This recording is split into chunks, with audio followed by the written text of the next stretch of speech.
Hello students, welcome to Abbas Academy. In this video you are going to learn your civics 8th standard civics history and civics 4th chapter the Indian judicial system कि हमारे India में India के जो अदलिया निज़ाम है, Indian judicially जो कानूनी निज़ाम है वो कैसा है, देखिए अंत तक देखिए।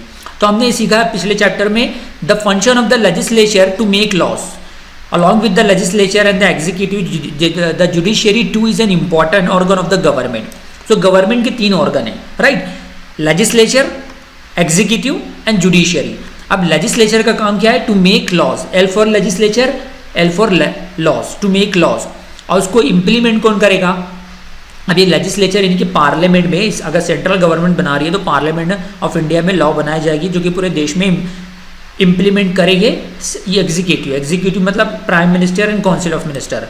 लेकिन अगर वो लॉ किसी के फंडामेंटल राइट के खिलाफ जा रहा है, जैसे कि अभी दिल्ली में बहुत सारे किसान लोग प्रोटेस्ट कर रहे हैं, बिकॉज किसान का मानना है कि गवर्नमेंट ने जो 3 लॉ लाए हैं वो उनके हित में नहीं है, उससे उनकी इनकम बढ़ेगी नहीं बल्कि घटेगी। लेकिन गवर्नमेंट का कहना है कि उससे गवर्नमेंट किसानों की इनकम 2022 तक डबल हो जाएगी।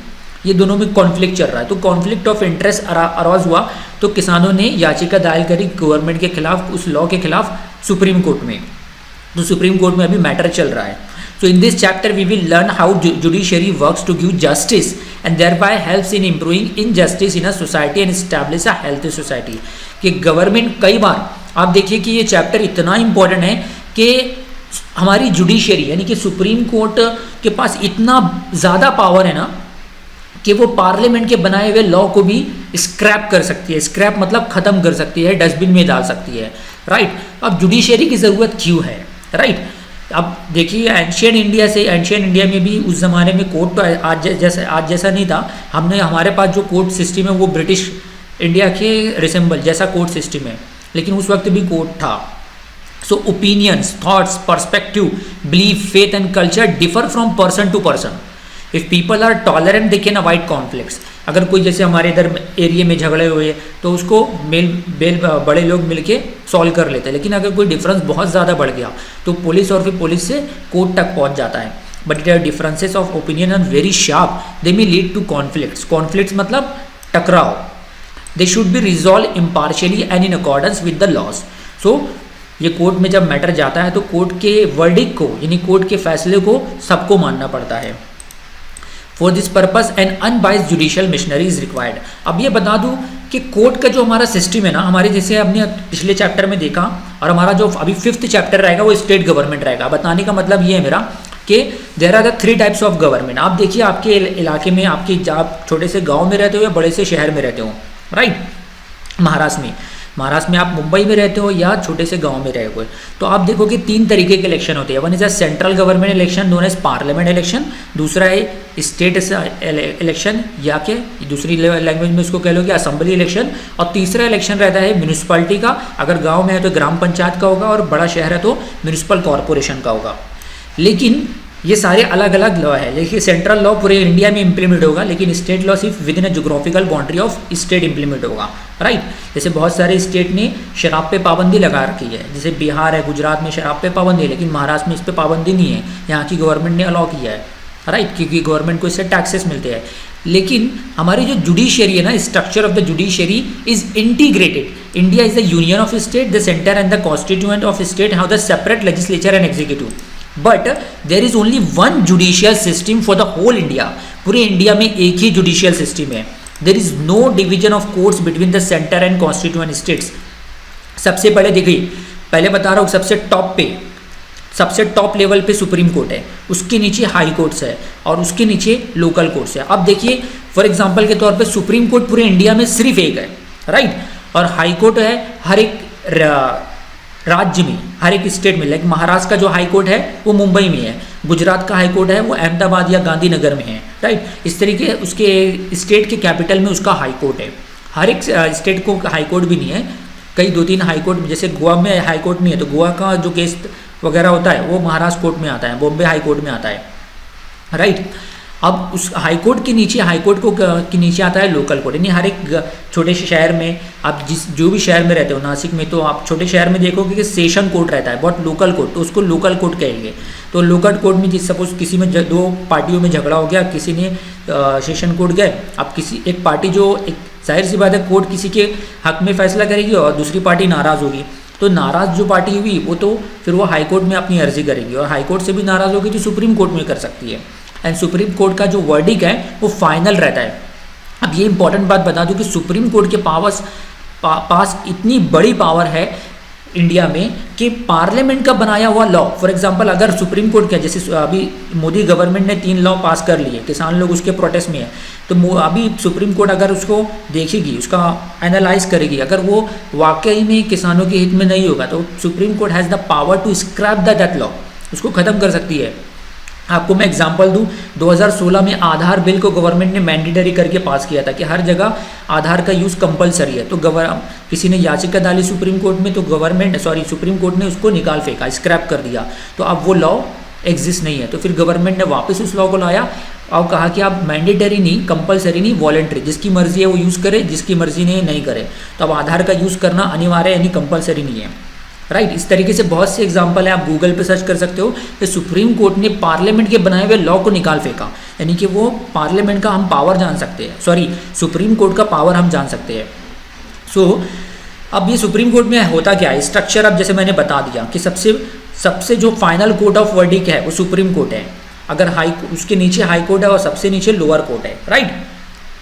तो सारे हाई कोर्ट को कंट्रोल करता है सुप्रीम कोर्ट, और जैसे मैंने बताया हमारे महाराष्ट्र में है हाई कोर्ट, मुंबई में, जैसे बॉम्बे भी कहते हैं बॉम्बे हाई कोर्ट। अब महाराष्ट्र में जितने छोटे छोटे सेशन कोर्ट होंगे वो सारे हाई कोर्ट के अंडर में आएंगे, राइट। और हाई कोर्ट को कौन कंट्रोल करेगा, वो सुप्रीम कोर्ट, जो कि एक ही है इंडिया में, राइट।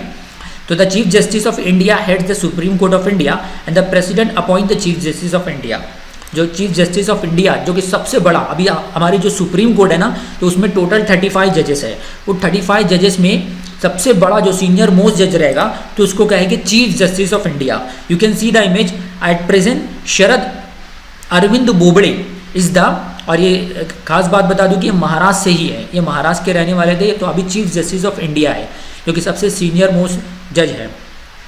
एंड द प्रेसिडेंट, अब उनका अपॉइंटमेंट कैसे होता है, the president appoint the chief justice of India and other जजेस of the supreme court by the convention the senior most जज of the supreme court is appointed as the chief justice. तो chief justice बनता कैसे, अब आपको मैं बता दिया कि सुप्रीम कोर्ट के पास इतना पावर है कि पार्लियामेंट का लॉज भी हटा देता है। तो उसकी असल वजह क्या है, क्योंकि देखिए सुप्रीम कोर्ट का जो chief justice of India at present Sharad Anil Bobde, आप देख रहे हो इमेज, ये है शरद अरविंद बोबड़े। तो ये बता दूं कि ये देखिए इन्होंने 10 पास किया, फिर 12 पास किया, फिर 3 ईयर का ग्रेजुएशन किया, फिर 4 साल तक के LLB किया, फिर 3 साल तक के LLM किया, कितना लंबा पढ़ाई किया, राइट। उसके बाद उन्होंने 5 साल तक के लोकल कोर्ट में एडवोकेट रहे, फिर 5 साल तक के डिस्ट्रिक्ट कोर्ट में जज रहे, उसके बाद 10 साल तक हाई कोर्ट में एडवोकेट रहे, और फिर उसके बाद उनका अपॉइंटमेंट हुआ सुप्रीम कोर्ट के एडवोकेट के तौर पे। सो उन्होंने अपनी ज़िंदगी भर, है ना, कोर्ट के मैटर में अपनी गुजार दी, राइट। और ये बहुत ही पढ़े लिखे होशियार लोग ही रहते हैं, तो बहुत ही इंटेलेक्चुअल रहते हैं, इनको बहुत सी नॉलेज रहती है। जो हमारी कॉन्स्टिट्यूशन में जो रूल्स एंड रेगुलेशन, अब जैसे सुप्रीम कोर्ट में जो जजमेंट होता है ना, वो हमारे कॉन्स्टिट्यूशन में जो रूल्स एंड रेगुलेशन है उसके हिसाब से ही होता है, राइट। तो इसलिए सुप्रीम कोर्ट के पास पावर है कि पार्लियामेंट के लॉ को भी ख़त्म कर दे। लेकिन अब देखिए मेंबर ऑफ पार्लियामेंट कोई भी बन सकता है, वो कोई भी इलेक्शन जैसे हुआ पार्लियामेंट का, कोई खड़ा हो गया जिसको ज़्यादा वोट पड़ गए तो बन जाएगा मेंबर ऑफ पार्लियामेंट। तो parliament, member of parliament is not genuine, they are not highly qualified, but the judges are very highly qualified. So that's why our constitution has given this authority and power to the Supreme Court. And judiciary should not work under the any kind of pressure. The independent, अब ये आपके question आ सकता है कि judiciary कोई decision ले तो वो गवर्नमेंट के खिलाफ या गवर्नमेंट के फेवर में कर ले, है ना। तो इसलिए अब क्या किया गया, हमारे कॉन्स्टिट्यूशन ने ये बोला कि जो जजेस रहेंगे ना, वो किसी को भी नहीं अरे गरे नत्थु खैरे को उठा के जजेस ऑफ द सुप्रीम कोर्ट नहीं बनाएंगे। उसको कंडीशन दी कि वो हाई कोर्ट में बहुत ज़्यादा, वो 10 साल गुजारा हो एज अ एडवोकेट या 5 साल जज रहा हो, वेल एक्सपीरियंस पर्सन को ही हाई कोर्ट जज ऑफ सुप्रीम कोर्ट बनेगा। एंड जजेस are appointed by the president, there is no political pressure. और जजेस इंजॉय द सिक्योरिटी। अब ये नहीं कि जजेस को कोई भी उठा के बोल जाए ना, आप जैसे आप हो सकता है आपके माइंड में क्वेश्चन आ जाए कि नरेंद्र मोदी जी आप प्राइम मिनिस्टर, वो बोल दे शरद अरविंद बोबड़े को ना तुम जाओ, अब हम दूसरे को बनाना चाहते हैं, ऐसा नहीं है।